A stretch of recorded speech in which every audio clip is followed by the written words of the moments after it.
served by his bishop. To his guests for dinner at his palace in London. Rejoice, rejoice in the Lamb, and be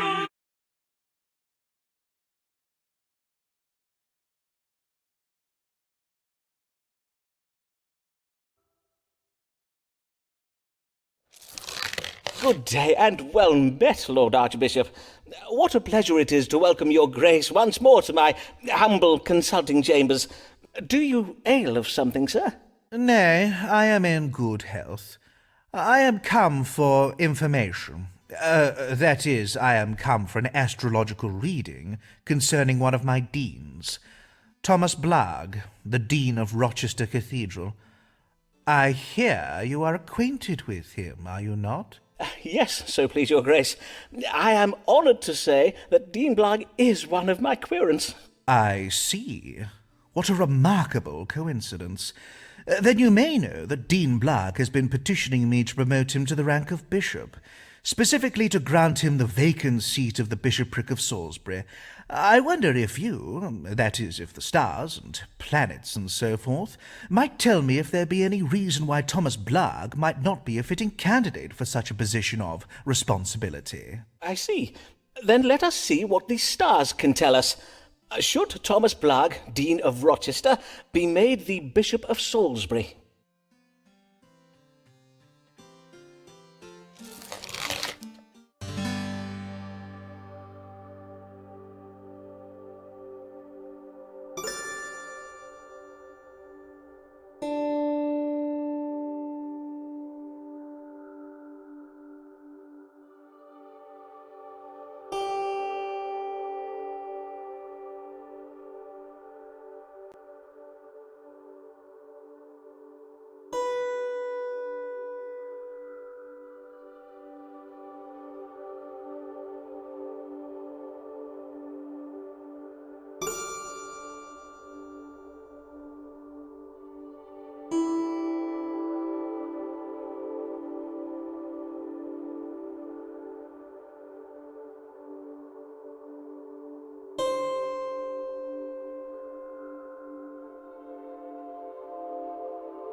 You must not grant Thomas Blague the bishopric of Salisbury, your Grace, for it seems Dean Blague has been embezzling from the church. He has been removing cathedral furnishings, fine paintings, tapestries, candlesticks, and the like, and selling them for his own enrichment, or mayhap to pay off his personal debts. Verily? Well, I do hear it remarked that the Rochester Cathedral has been looking a little Puritan of late. Mayhap I shall have my chaplain cast an eye over the cathedral accounts. Before you leave, your Grace, perchance I may broach a small matter of my own. Methinks you have the power to grant medical licenses, do you not? Although I am an experienced physician, you may have heard of my work during the Plague of 1592, for instance, I am not technically licensed to practice medicine. It has been causing some administrative troubles of late. I wonder if your Grace might condescend to help me by— You would have me grant you a medical license, would you? I suppose that might be arranged. Leave it with me, and I will have my chaplain look into it. I thank you heartily, your Grace. Your Grace is most generous.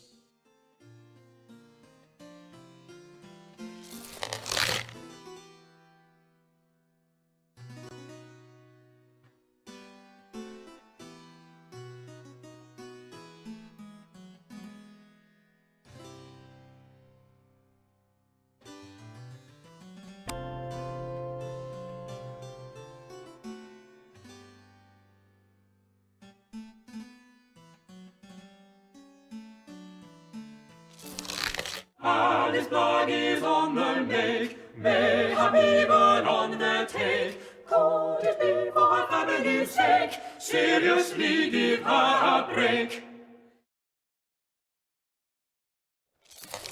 God give you good day, Mistress Blague. Pray tell, what brings you? I would know whether my lover, Owen Wood, is resolved to leave me something in his will. A small legacy, mayhap. A large one. I do hope he intends to leave me something. Owen Wood? He is the Dean of Armagh, is he not? Was not your interest directed toward the Bishop of London? Aye, but your counsel for wooing him served me most ill. When the bishop came to visit the archbishop in Lambeth, I smiled and nodded and kept my knees together like you advised, but 'twas all for naught. The archbishop's wife thought I was taken ill and sent me to bed directly after dinner. Forsooth, I am sorry to hear it, though mayhap it was for the best. Now, perchance we may proceed to this matter concerning Owen Wood. Pray tell, why would you wish to know whether he has included you in his will? Is he gravely ill? Not presently, but methinks he will be soon, for he has gone to Ireland to join that peacocking mumphead, the Earl of Essex. I see. He has gone to fight in Robert Devereux's military campaign to put down the Catholic rebels in Ireland. But you are being a little harsh, are you not? 'Tis true he has had some bad luck of late, but the Earl is a fine... Oh, a swole-headed failson is what his lordship is. 'Twould not surprise me if he read his map upside down and marched his men into a bog to drown. Pray, let us do my reading, if you please. Certainly. If Owen Wood, the Dean of Armagh, were to die, would Alice Blague inherit anything from his estate?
Alas, I am sorry to disappoint you, madam, but Dean Wood has no plans to leave you anything in his will. His entire fortune will go to his wife and children. Verily? I must own, it does surprise me. Does it, though? For in this chart I see conflict and lies between you. And it does appear that he is to renounce his adulterous ways and become once again faithful to his wife. He is, after all, a man of God. He is to become faithful to his wife, you say? How extraordinary. You did put the right name in your chart, I trust. Owen Wood, with 2 O's? Huh. Well, well. Wonders will never cease.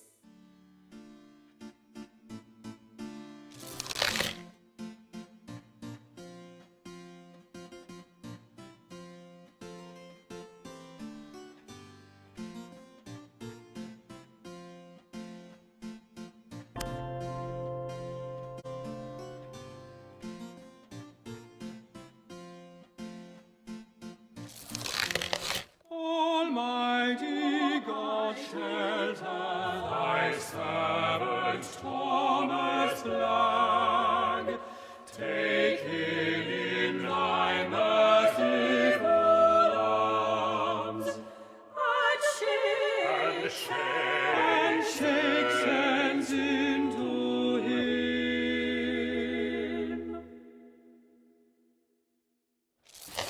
Good dawning, Blague. How may I do you service this day? I must begin by thanking you for your previous service, Dr. Foreman. For though the previous reading you gave me was hard to hear, it was honest and true. Ah, yes. Raleigh and Essex's pursuit of the Spanish treasure ships did not end well, so I hear, though I am glad I was able to give you fair warning of it. As am I. A most lamentable affair that has cost me very dear. And I know not how, but my wife Alice has lately learned of our perilous financial situation. Ah, has she? Aye, and she has had me petition the Archbishop for a promotion. 'Tis her reckoning that if I were promoted to bishop, the increased living would enable me to settle our debts. That would seem wise under the circumstances. And was your petition successful? It was. At least at first. Indeed, His Grace did have me believe he is minded to make me Bishop of Salisbury. The bishopric of Salisbury. But that is excellent well, is it not? It would be very well, forsooth. But many months have passed, and the Archbishop gives yet no sign of granting the vacant bishopric to anybody. I see. And he does not say when the matter may be decided? Nay, indeed he does not. Whenever I raise the question with His Grace, he says he needs time to consider the various episcopal and doctrinal matters concerning such an appointment. All the while, he has me performing additional duties that I dare not refuse, lest I lose his favour. And Mistress Blague has sent him pies upon numerous occasions. And yet the Archbishop is not moved? Oh, he must be a very hard man indeed, for your wife's pies are well renowned for their powers of persuasion. Now, let us see what the stars can tell us. Will Thomas Blague, Dean of Rochester, be granted the bishopric of Salisbury?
You will never be granted the bishopric of Salisbury, I fear, for the Archbishop has discovered some irregularities in the management of Rochester Cathedral.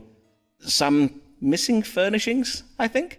Well, I mean to say, if indeed that be so, then 'tis most egregious. I will have some very stern words with my chaplain. Worry not, sir. The stars indicate that His Grace would wish to avoid any unpleasantness. As is customary with church scandal, he will doubtless remain quiet on the matter for the sake of reputation. Ah, well, of course I too would not want to bring shame upon the church.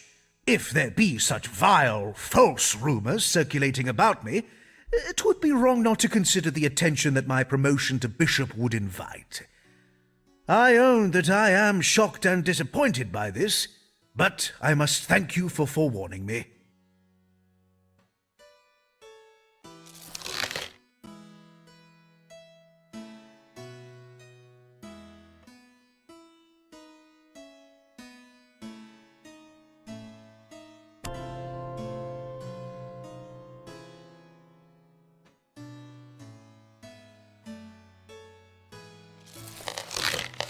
Lancelot more struck by the muse, for his sonnets found there be no excuse.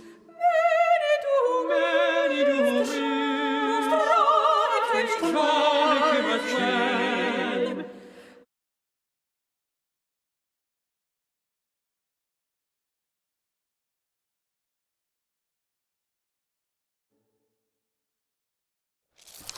Good morrow, Mr. Moore. You are returned from Italy, I see. Aye, and I had the most enlightening experience. My tutors taught me all about those ancient Romans and whatnot. Indeed, 'tis a changed man you see before you now, a worldly man of culture and learning. Mayhap you would benefit from taking a tour of Italy yourself, Foreman. Alas, Mr. Moore, I must remain in London to care for my querents. To wit, what brings you this day? Well, no sooner did I return to London than I did become acquainted with the most wondrous creature, a lady who has been lately widowed. Ah, let me just take some notes here. Is this one dark or fair? Auburn with eyes of green, mayhap? I do not believe there's yet been an auburn-haired maid. Fie, Mr. Foreman! Prithee show more respect for ladies than to view them as mere collections of physical charms. Beauty alone is of nothing to a man such as I. Nay, my heart does belong to a worldly woman of culture and learning, her head almost as striking as the soft hair and radiant eyes that adorn it. Indeed, her gift of understanding is so strong she can listen to my sonnets for hours on end. She can she? Forsooth, the lady does show great strength of mind indeed. And how might I advise you? I would have you tell me whether I should marry her, for, as you know, I have offered my troth to ladies in the past, and it has not ended well for me. So, this time I did tell myself, Lancelot, you will proceed with caution. You will know the lady for at least a month before you think of wedding her, and then you'll go directly to Foreman for his counsel. Then let us consult the stars now. Should Lancelot Moore marry this wondrous and worldly widow?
You must not marry this lady, sir.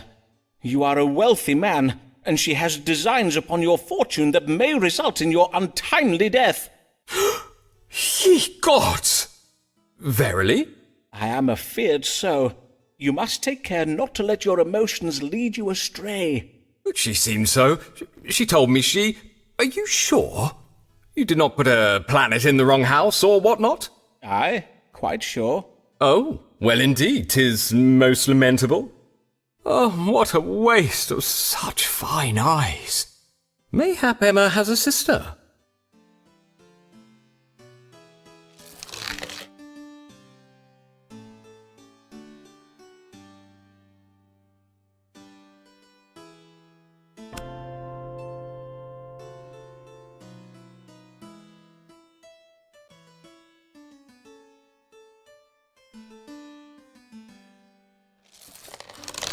Sybil's not blessed, for when she tries her best, 'tis then she's the worst. From being overdressed to poisoning her guests, ambition's a curse. Good day, Mistress Fortescue. I do hope you may help me, Dr. Foreman, for I am mightily afflicted with fever and pain. Yes, I see. Your face is a trifle red in colour. When did your troubles begin? At a dinner party, perchance? Nay, 'twas at a luncheon, the one I gave this day. I sought to play a trick upon my friend, Lady Emma Dyer, and I worry God is punishing me for my japery. And what manner of jape did you play on your friend at this luncheon of yours? Pray, describe the ruse to me. Well, I came upon the idea when I took receipt of a trunk full of exotic goods from the New World. Lovely gifts sent home to me by my gallant husband. Know you of my husband, Captain Henry Fortescue? He is a great friend of Sir Walter Raleigh, of course. I think you have mentioned him once or twice, madam. The trunk contained a parcel of dried fruits, full red in colour they were, and with them a note of warning. On it was writ that these fruits, if not consumed in moderation, can provoke a hot, pricking fever when ingested. Ah, yes. I have read of this fruit in the writings of Spanish explorers. Capsicum caramba mequema is the botanical name, I believe. I am well known for serving the most original dishes at my table. Hence my guests were not surprised when I invited them to try my exotic fruit. I served them each a sweet pie containing one of these, capsicum... caramba mequema. But I made sure Emma received a pie containing the very largest fruit, and I the very smallest one. I see. You hoped to occasion a fever in your friend while escaping the same fate yourself. And yet this ruse did not succeed, I take it. Nay, it did not, Dr. Foreman. Most of my guests dared only take one bite of their pies before abandoning them, finding themselves unequal to the challenge. But Emma ate hers all up, as did I. I was sure I would be safe, and that she would turn red and begin to perspire most shamefully, but she remained as cool as a cucumber. But you, madam? But I began to feel such pain in my mouth and throat. My face and eyes turned red. Moisture gathered on my brow and bosom, and damp marks appeared on my bodice. I could not conceal it from my guests. 'Twas humiliating. How distressing for you, madam.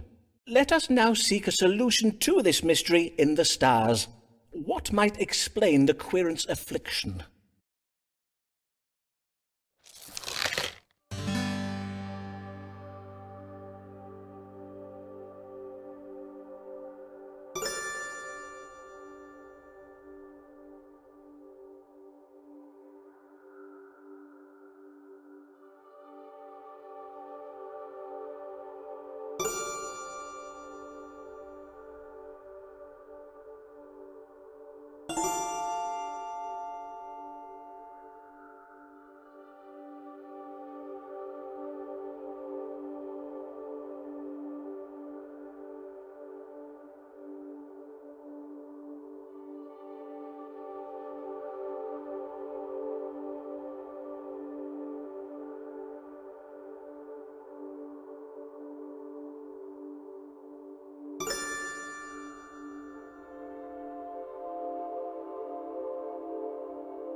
Your trouble is entirely unrelated to the consumption of New World fruits, madam. You suffered naught but an attack of lusty passions. I beg your pardon, what? Your husband is oft away at sea, methinks, with Sir Walter Raleigh. Yes? Yes, he is. Then 'twould be only natural that your thoughts would wander towards other gentlemen. Or, perchance 'tis your friend, Lady Emma. A rivalry can arouse passions. Indeed, chaste passions betwixt ladies are not unheard of. On my honour, Dr. Foreman, I know not what you are implying. Well, actually, madam, I am not implying anything. To imply is to hint at something without saying it explicitly, whereas I am suggesting quite clearly that you are— Nay, verily, 'tis most unclear to me. I am sorry, Dr. Foreman, but I find I cannot understand you at all. God give ye good even.